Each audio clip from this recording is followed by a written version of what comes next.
So there's a song I think everybody in the room will know.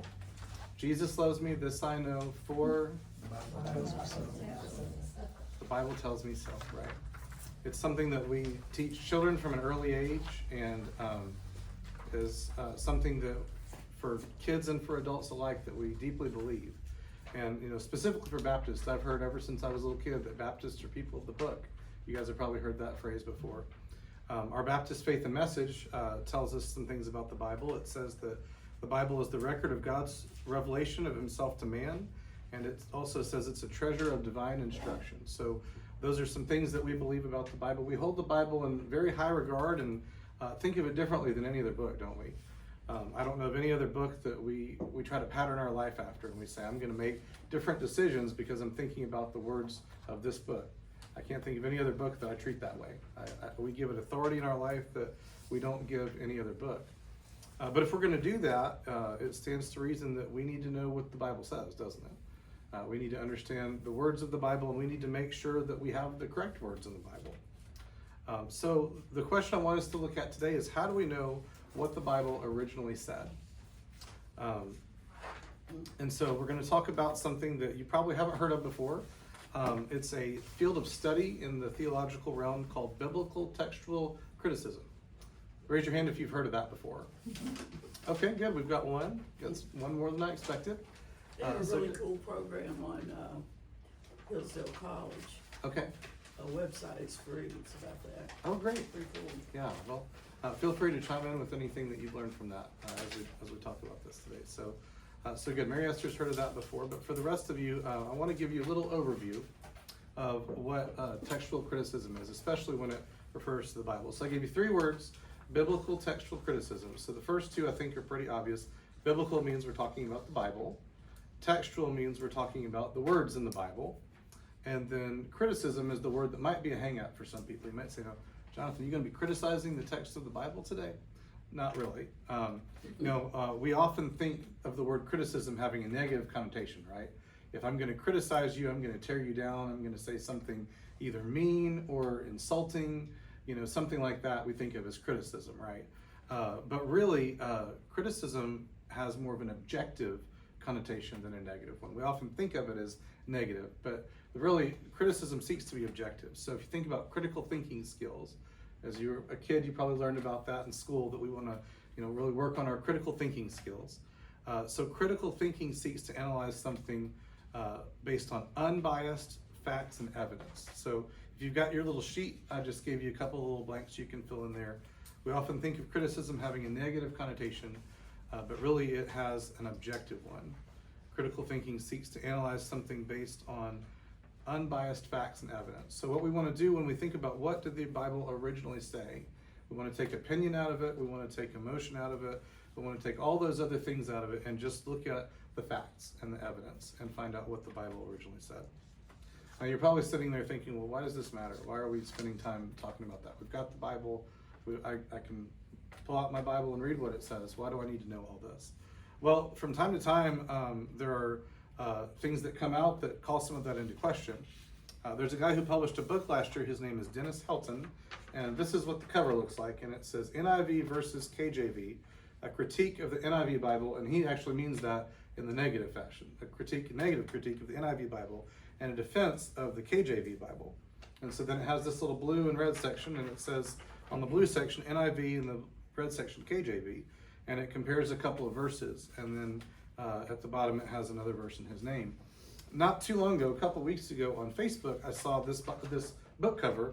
They'd cut off the top and the bottom. They just had the blue and the red sections of the NIV versus the KJV. And people were sharing it on Facebook, as if to say, this is why the KJV is a better translation than the NIV. And what it has two verses, Luke 9:56 and Matthew 18:11. We'll look at those in a little bit. Luke 9:56 is longer in the KJV than it is in the NIV, and then it says that Matthew 18:11 has text that is missing in the NIV, according to this graphic. And so people were sharing it as if to say, hey, there's stuff that's left out of the NIV.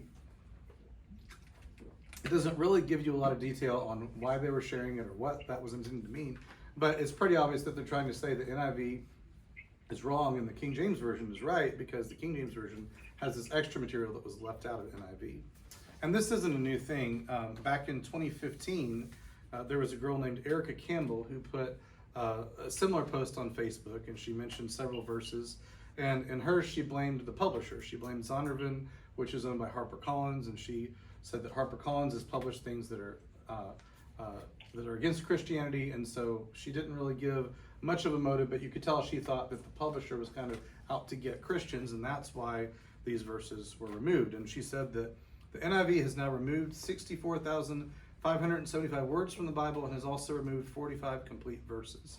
That's part of what she said in this Facebook post, and it was shared thousands and thousands of times. I remember seeing it time and time again in 2015.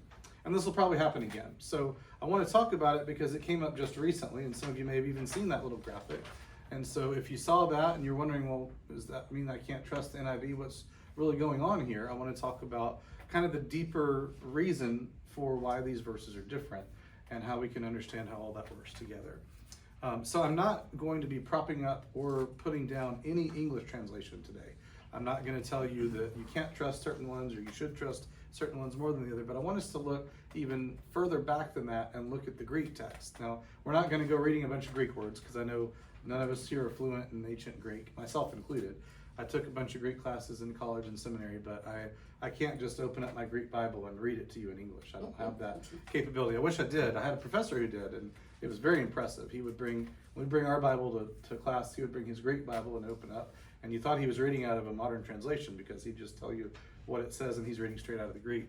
But that's a very rare skill. So we're not going to do that today, but I want us to just look at some principles of textual criticism and understand what's going on. So why it matters really is it's rooted in two problems. And so these are the next blanks on your sheet here. Problem number one is the Bible is an ancient book and we don't have any original copies. Think about it. The New Testament it was written in the 1st century, right? So they started writing the Bible, the New Testament, almost 2,000 years ago. The Old Testament is even older than that. And we don't have any original copies of any of it. So the second problem is that the existing copies that we do have are not all the same. They differ from each other. So your blanks there, the Bible is an ancient book and we don't have any original copies. And then number two is the existing copies differ from each other. So therefore, textual criticism comes into play because their goal is to compile a text that they can say this is as close as we can get to the original. And that compilation of that original authoritative text was very essential. And so what I want to do, I brought a book with me today that really does a good job of explaining the history of the New Testament. The book is called The Text of the New Testament. It's Transmission, Corruption, and Restoration. This book is 366 pages long. It's currently 11:35, so I've got 25 minutes left. I can't read you the whole book. So what I'm going to try to do is summarize this big, thick book in about 5 minutes. So I'm going to leave some things out. I'm going to give you a very, very surface level, 50,000 foot overview. I'm going to leave a lot of important details out. If you're really interested in this, you'd say, man, I'm kind of fascinated. Go get this book at the library or something like that and read it. I assume the library can get it. If not, let me know. I'll help you find a copy or you can borrow mine. But it's a fascinating book. If you're interested in this kind of thing, it's worth reading cover to cover. But I just want to give you a very, very brief history of the distribution of the New Testament. So I mentioned we don't have any original copies of the Bible, but we do have something very important. What we do have is over 5,000 ancient manuscripts. When you were in high school, do any of you remember reading the Iliad and the Odyssey by Homer? Raise your hand if you remember the Iliad and the Odyssey. Did anybody in your high school say, now, we don't have any original copies of these, so we can't be sure if we can actually know that this is what it said? Did you ever hear that? No, I didn't. You probably didn't either. We have 650 manuscripts of the Iliad. Like I said, we have 5,000 manuscripts from the New Testament. So nobody out there doubts the text of the Iliad. They have it all compiled together and they say, this is what it said, and they study it in school without any doubt. We have almost 10 times as many manuscripts for the New Testament. So that helps us a whole lot because we can take those manuscripts and we can compare them and see what's different about them and understand where those changes came from and be able to kind of work backwards and create this original text or as close as we can get to the original text. The oldest surviving manuscript we have of a New Testament book is from around the year 125. It contains 4 verses from the book of John. There are some manuscripts that are just little bitty, they call them fragments, and this is a fragment. It's just a little piece of parchment or a piece of some other material that has a little bit of the New Testament on it. So this is a little fragment that contains 4 verses from John. We also have older complete manuscripts. The oldest complete manuscript of the New Testament we have is from the 4th century, and it was written on parchment. So some of them are written on parchment, some of them are scrolls, some are called codexes. That means they're sewn together like a book. So there's different kinds of manuscripts. Some are small, some are big, but we have lots of different manuscripts that we can use, and we can compile all that together. It's almost like detective work, putting all the pieces together to solve the crime. Of course, it's not a crime, it's solving what the Bible is supposed to say. So this happened over 3 major phases, and as I told you, this book's title kind of mentioned those phases, as it says, the text of the New Testament, its transmission, corruption, and restoration. So those are the 3 phases that took place in the distribution of the New Testament. And so I want to talk just a little bit about each of those phases. The first phase was transmission. So obviously, we had to get the Bible out there, right? We had to transmit it. And the thing is, 2,000 years ago, they didn't have the internet, they didn't have a copy machine, they didn't have a printer, they didn't have a lot of the technology that we have to reproduce materials. When I made these handouts today, I went to my office and I hit print on my computer and I said print 18 copies because I thought, I don't think we'll have any more than that number of people here today. I hit print and they're all on the printer and they all look identical. They're exactly the same. I didn't have to go copy them by hand and make sure that they all had the same material on it. But back then, they didn't have that ability. So what would happen is scribes would copy them one at a time. So they'd have their scroll open or their manuscript open, whatever they had, they'd have that open and they'd have another copy and they'd be sitting here and they'd be writing it word for word. And they were very careful about it. Their goal was to make sure everything was right. They were very careful about it. If they discovered they made an error, they would take that page and discard it and start over. It was a very careful process. It was a very meticulous process. Reckon they had whiteout back then? What's that? Reckon they had whiteout back then? Yeah, I was going to say that a little bit later. Yeah, they couldn't just white out a mistake. So if they made a mistake, they would take that page and discard it and start over. So their goal was complete accuracy, and they really valued it because they thought of the Bible like we do. They thought it was an important book, and we have to make sure we preserve the text of this book. So they were very careful about it. But needless to say, over 2,000 years and many copies, there were mistakes that were made that weren't caught. Right, so they would make a copy error or they would make a change unintentionally that they wouldn't catch. And so over time, as this was distributed to different places and copies were made from copies, so if I missed something or if I accidentally copied the same thing twice and then somebody copied my material, they might copy it right, but they would have the same thing that I had. So over time, these copies got distributed and things got changed, and that's where we get to that corruption phase. Over time, changes crept into the text. So why do these manuscripts disagree? I mentioned that the existing copies differ from each other. There are no 2 manuscripts that we have that are exactly identical. Each one is a little bitty bit different, at least in some way. And so there were 2 types of changes that happened. We don't like to call them mistakes because that implies intent or some things like that. We call them changes because a lot of times it was just unintentional. So the first type of change was an unintentional change, and that was something like a scribe lost his place and skipped a line by accident. Or maybe a scribe did the opposite, copied the same line twice without realizing it. Or maybe over time, they didn't always copy them one for one. They realized we can be a little more efficient if somebody reads it out and everybody else writes it down. So instead of me copying it one at a time, I might read it out, and if all you have your parchment and your quill and you're copying it down, well then we can make 15 copies at once instead of 1. But there are issues that can come into play when that happens too. Maybe you didn't hear me quite right. Maybe there are 2 words that sound the same, but they're spelled differently. Or maybe a word can be together or separate, and you weren't sure which one it was. Maybe you know how a lot of times we'll make a note in the margin of our Bible, just something we want to remember. That happened back then too, and so maybe somebody made a note in the margin of the text, and somebody else thought, oh, they must have forgotten to put that in, and so then they copied it in and added into the text. We'll talk about that a little more later too. It's called a gloss. If you think about a glossary, when you read a book, you'll have a little footnote at the bottom where it explains something. That's called a gloss. And so these scribes would make glosses where they would write something, a little explanation or a note or something they wanted to remember, and then later that would accidentally get copied in because they thought that was supposed to be there. So those are unintentional changes. And every once in a while, these are a lot more rare, but there were also intentional changes. Maybe somebody had a theological belief that they thought was questioned by something that they read in the text. They thought, well, I bet they messed it up. Let me fix that.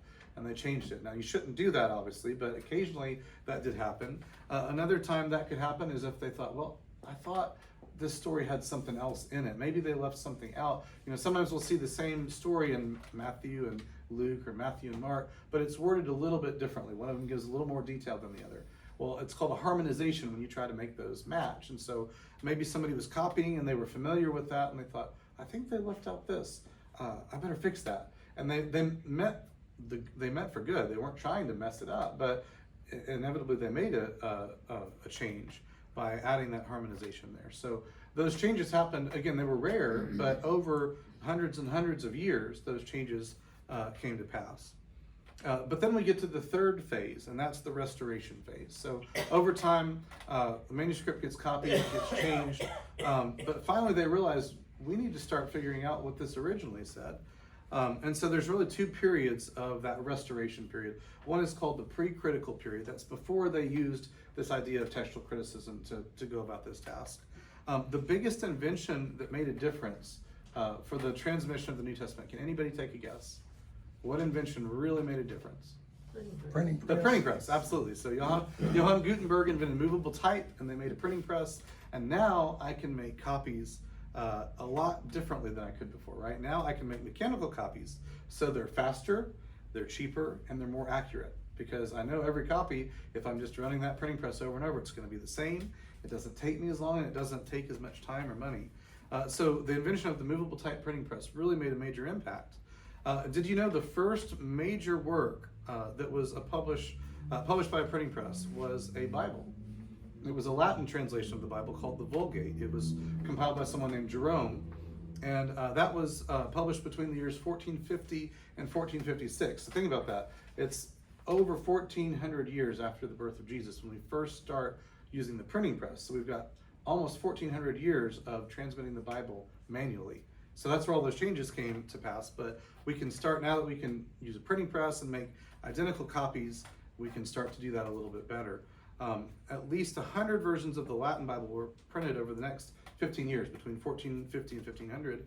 And by the year 1500, we had Bibles that were printed on a printing press in the Bohemian language, that's what we would now call Czech, also French, German, and Italian. So we had 4 different languages of the Bible printed in the printing press in the first 50 years following the Latin Vulgate. Then someone came along, his name is Erasmus, you may have heard of him. You might have heard of him because when Martin Luther, if you think about your history timeline, this was right around the time of Martin Luther nailing the 95 Theses to the Wittenberg door. And later on, Erasmus was the one who led the Counter-Reformation, which was within the Catholic Church. So Martin Luther left and started a different church, and Erasmus said, you know, I know he left, but he's got a point. We should make some changes here, and started to work with the Catholic Church to make changes within the Catholic Church. But before all that, Erasmus said, we really need to compile enough good Greek manuscripts to make a complete New Testament. And he began that work in the year 1514. It started to be printed in 1516, and he published his 4th, what he called the definitive edition, in 1527. You might have heard of this, you might not have. It's called the Textus Receptus, is what we know it as. And that was Erasmus' Greek Bible that he printed. He had 5 Greek manuscripts that he used to create that text. And remember, how many did I tell you guys we have now? 5,000, right? He had 5. So they didn't have all the information back then that we had today, but it was still a huge step forward because he's compiling these manuscripts and trying to figure out, how do I make sure that this is all right? How do I get it right? Now, one little secret, he had 4 that were very similar and 1 that was a little bit different. And he said, well, if these 4 all agree, that might be the right way to go. Well, as it turns out, the 1 was actually a little older and more accurate. So he would have been wise to go with the 1 more than the 4, but still, it's a big step forward because he's starting to realize we need to compile a Greek New Testament manuscript that we can use to do any translations in the future. And so that was in 1527 that the Textus Receptus was published. And you might think about that year 1527, less than 100 years after that, in 1611, was when the King James Version of the Bible was published. And so it was based primarily on the Textus Receptus, the New Testament part of the King James Bible. So when the King James Bible was published, it had the advantage of being able to use that Textus Receptus that was compiled to get us our King James Bible. So the King James Bible had that advantage of being a lot more accurate than it could have been, because we had the Textus Receptus to base it on. After that came the critical period, several hundred years later. We'll fast forward a little bit. In 1881, there was a book published called the New Testament in the Original Greek. There were two people, Westcott and Hort, that spent 4 decades developing what we now call textual criticism. They were developing these principles. How do we know what manuscript we can trust more than the other, which one is older, where it came from, all these different things that they use. Because something that could happen, I was talking to Lindsay about this last night, it's not just which one is older, right? Because if I make 2 copies and I send one over there and one over there, and let's call them A and B. So A gets copied in the year 1000, right? So A gets copied in the year 1000, but they make a change by accident. Well, B didn't have that change by accident in 1000. So in the year 1100, if you had one from 1100 from B and one from 1000 from A, the 1100 one is actually more accurate because it didn't have that change that all the A ones have, right? So it's not just the age, but you have to track down where did these changes happen. And there's just, again, it's like a detective solving a case, trying to figure out all these different things about where it came from and when changes occurred in different places. So it's a big process, and they spent 40 years figuring out how we're going to define this process and some principles we can use. And then in 1881, they published a Greek manuscript, and it was actually a 2-volume set. Volume 1 was Here's How Textual Criticism Works, and then Volume 2 was the Greek New Testament. The first United Bible Society's Greek New Testament was published in 1966. That's the company that really spearheads that now, organization I should say, not company. I brought mine with me. That's the one that a lot of scholars use. So when I took Greek class in college and in seminary, we used the United Bible Society's Greek New Testament. It's the 4th revised edition. This one was printed in 2004 because that's when I was in college. But this is the one that we've used. Again, it was started in 1966. So if you think about it, all that research that was done in the 1900s and in the 1800s to lead to first the Westcott Hort Bible, and then the 1900s to lead toward the United Bible Society's Bible. We've had a lot of research. We've also had discoveries of more manuscripts that we didn't know about. And so then we can figure out, well, where did that come from? What was the date? And let's see where that fits into the puzzle. And we can get a more accurate Greek text. So does that mean we now have all the answers and that this one is exactly original? Well, not necessarily, not completely. There are what's called variant passages. So what a variant passage is where there are 2 different manuscripts that have different words in them. And so what they did is they said, well, there's a valid source here, valid source here. Those were all passed down, and we know that those are ancient in themselves. They've existed for a long period of time. And so they had an evaluation process that they went through to decide which one is the one we're going to call the preferred text. That means that's what we think is original, as opposed to one that was changed at some point. And so what they did on these variant passages, they gave them a grade. It was A, B, C, or D. A means we are absolutely certain that this is the right one. This was the original. B is we're not 100% sure, but we're still pretty sure.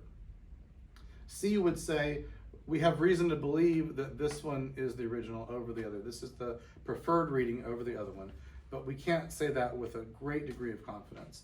And then a D would say it's kind of a toss-up. We're not sure. There's a couple different ones, and we're not sure which one is the preferred reading. And so a lot of times they'll have a footnote in your Bible or something like that when you get to a D. The D's are very rare. I think there are 10 of them in the whole Bible. So that gives us a lot of confidence. And I brought this book with me. It's called A Textual Commentary on the Greek New Testament. And if you open this up, this has every single variant passage in it with the letter grade. And so you can find a passage that has a variant and look it up, and it'll tell you what it is, and it'll say A, B, C, or D. Most of them are A's, which means that we have a lot of confidence, complete confidence about those A's. And even B, we're pretty sure. Most of them are A's and B's. Most of them really are A's. I told you about that Facebook post from Erica Campbell back in 2015. She mentioned 10 passages that she said were missing from the NIV that were listed in the King James. Take this book and open it up, 9 of them have an A grade to say that verse actually was not a part of the original, that at some point it was inserted into the text, where somebody thought, well, I think this goes with this story and it wasn't here, let me add it, or whatever might have happened. Or maybe they thought it was supposed to be there, it was misplaced, something like that. We'll talk about a couple examples in a minute. But 9 of those 10 actually have an A grade in here, and so when you look at the Greek New Testament, it doesn't have those verses listed because the Textus Receptus had them, because those 5 especially those 4 may have had it that Erasmus used way back when, but since then we've learned that that was a later change that came about. And so it's listed in here, this one should be omitted, and then in the Greek New Testament, it is omitted. So it's not even about English translations, it's about what does the Greek actually say.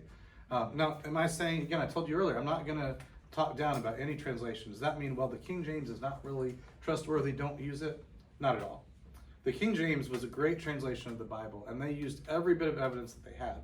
They did the best they could, and like I said, having the Textus Receptus to base the King James on was a very valuable asset, and let them do a much better job translating the New Testament than they could have just a couple of centuries prior.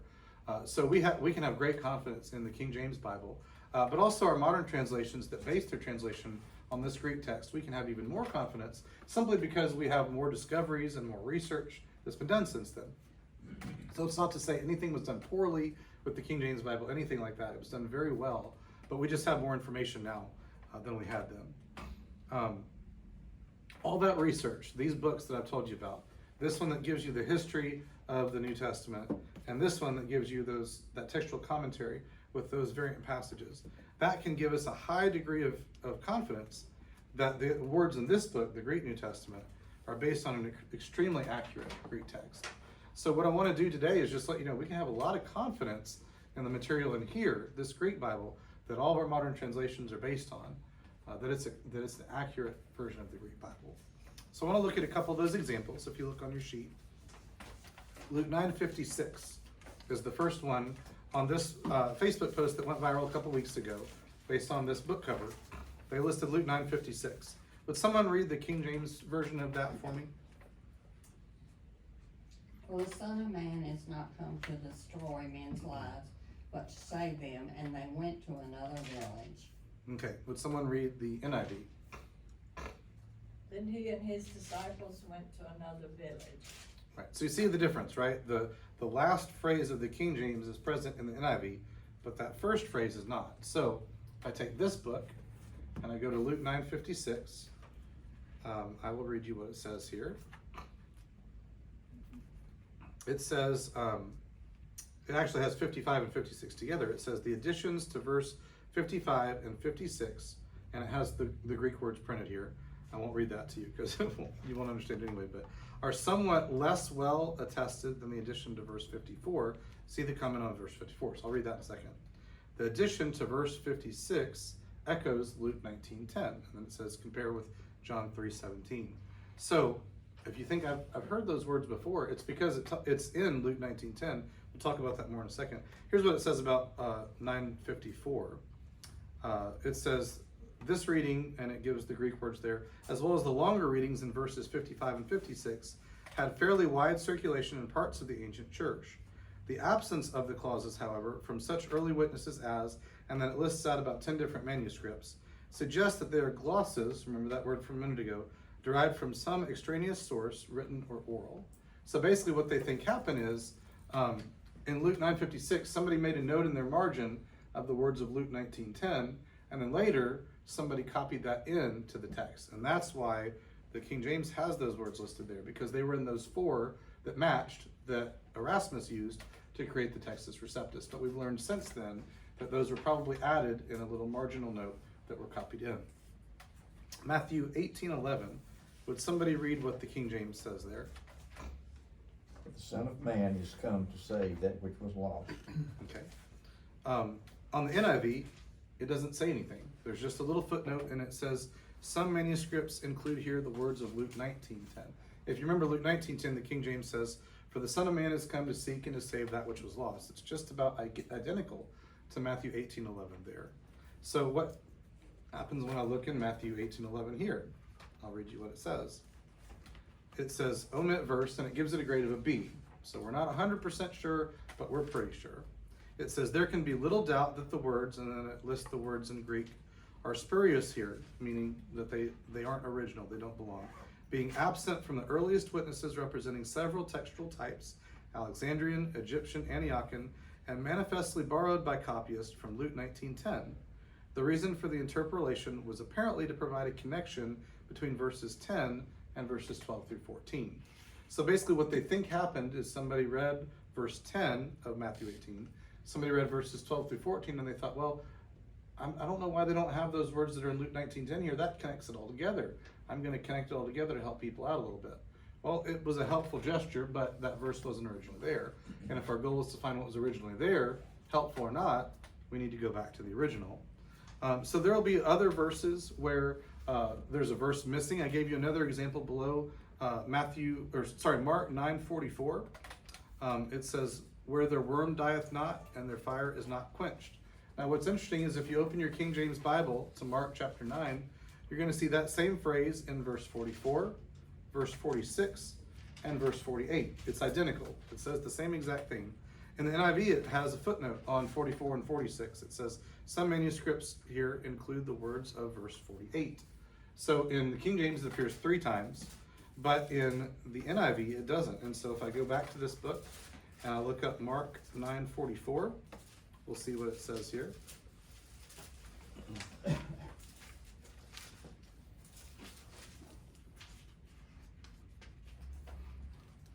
Mark 9:44, it says, omit verse A, and then it says the words, and then it lists them out in Greek, which are lacking in important early witnesses, and including, and then it lists off 7 different manuscripts, were added by copyists from verse 48. And then if you look at verse 46, it says 9:46, omit verse A.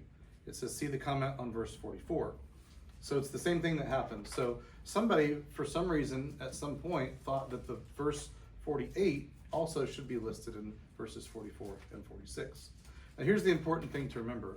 Do any of those differences really change anything about what we believe? No, right?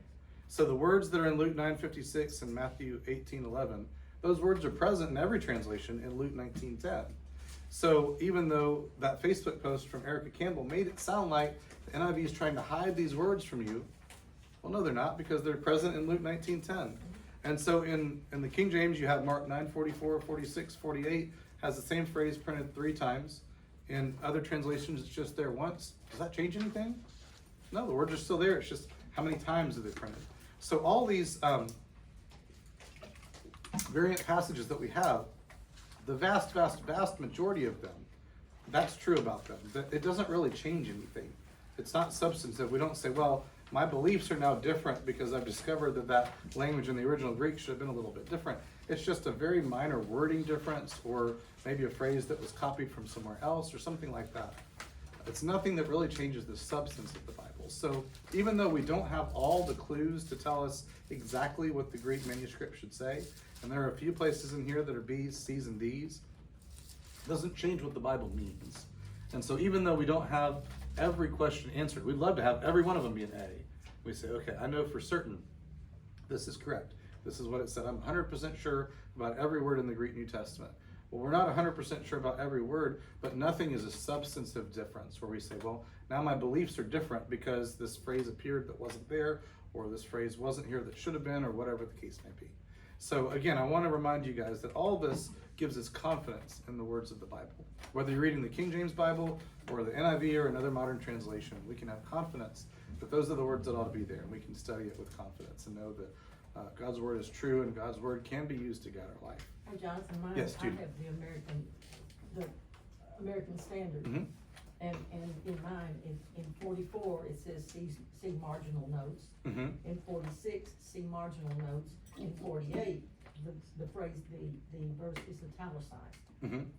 So. Right, I mean, so- That's, mine is different, but yet you're getting the same truth out of Right, what you the were same just idea. talking So about. if you use a modern translation, that's one that was done in the last 50 years or so, Yeah. maybe 100 years.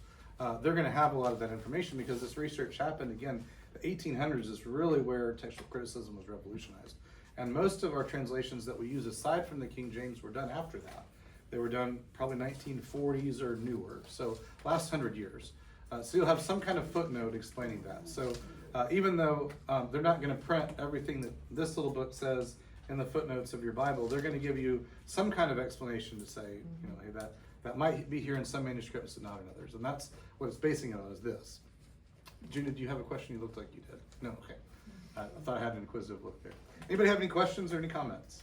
My Bible college professor required that we use the American Standard Version. Mhm. You know, Yeah. I think at the time this came out, it was supposed to be closest that they had. Which at that the was time like to the nineteen original. sixty-one. Right, right. So that was before the UBS New Testament that I have, but that was after the one I talked about, the Westcott and Hort in the 1800s. So they would have probably used that, which is still much more of an accurate Greek translation, even than the Textus Receptus. But again, even that was pretty good. So we went from before King James was still pretty good to being very good now. So, you know, even the King James, I don't want you guys to think, oh, well, it's not really that good. That's not what I'm saying at all. It was still very good, very accurate. But we've just gotten a little more information since then, found more manuscripts, done more research, and gotten some even more accurate information now. So it's There's like, enough in any of them that you can be saved. absolutely. That's the exact point I'm trying to make. That we can trust any translation we have. That the words there are true, and that they're going to be able to help us to understand what the Bible should say. I think too, when you read the different commentaries as Mhm. well, yeah, they're breaking it down to where they see what they see and what they read. Right. Personally myself, I'm a real big Vernon McGee fan, so, Mhm. you know, but there again, you know, this is what he sees that a particular verse says, and, you know, I guess, that's just what you got to go by, you know, and it's always good, like I've always been told, to read several different commentaries to Mhm. get, Absolutely.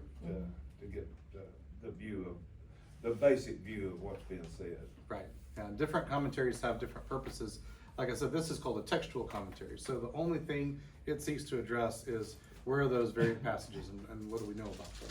So it doesn't give you any analysis of what it all means. It's just talking about what's the text about. That's a textual commentary. But others are seeking to do other things. You know, some of them will just go into a really deep dive of what does this mean and what's some historical context. There'll be more of a historical commentary. Here's some other things you can know about the history that will make this passage make more sense. Others are just an expository commentary, which means they're trying to expose the passage, which is just an explanation, right? I'm trying to expose this and give you an idea of what it means. So there's different commentaries that have different purposes, and you're right, the more you read, the more you learn, and the more you can understand. And Absolutely. different pastors are also just the topics, like you said. Right. Some are expositional, some are more topical, Right. and historical. I think Ryan was a lot in the historical part. Yeah. Ryan was really good about that kind of thing, and you know, he was good at application and things like that Oh, too. yeah, But yeah, you're right. Different Yeah, pastors will kind of have different emphases. Yeah, that they, I think that was that they his use. strong gift Right. in history, yeah. Yeah, I He think so really too. loved it. Yeah. All right. Any other questions? Any other thoughts anybody wants to share? Okay. Well, thanks for being here. Let me pray for us and we'll be dismissed. God, thanks for our time of study this morning. I hope that even though this might be a new concept to most people, that I hope it made sense and that it helps to explain a little bit about the history of our Bible and give us confidence in the words in the text. God, we thank you for all the different people that you've used to do research and analysis and made discoveries that help us understand what the original Bible actually said. And God, thank you for the confidence that we can have in your word, that it is true, and that it speaks to us today just as much as it did the day it was written. It's in your name I pray. Amen. All right. Have a great afternoon. Thanks for being here.